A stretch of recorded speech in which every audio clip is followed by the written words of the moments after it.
নগাঁৱত নকল সোণৰ নাৱৰ সৈতে বহিঃৰাজ্যৰ 2 যুৱকক আটক।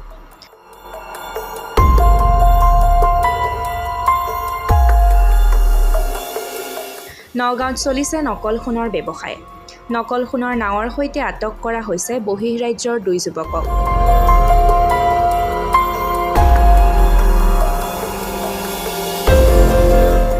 নগাঁও চহৰৰ মেট্ৰ' হস্পিটেলৰ সন্মুখত নিশা ৰাইজে আটক কৰে 2 যুৱকক।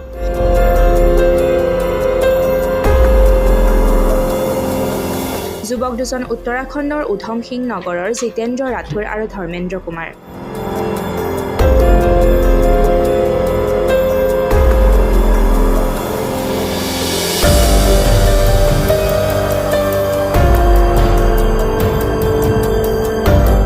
ৰাজু দাস নামৰ নকল সোণ ব্যৱসায়ী এটাৰ পৰা 1,20,000 টকাত নকল সোণৰ নাও ক্ৰয় কৰিছিল বহিঃৰাজ্যৰ এই 2 যুৱকে।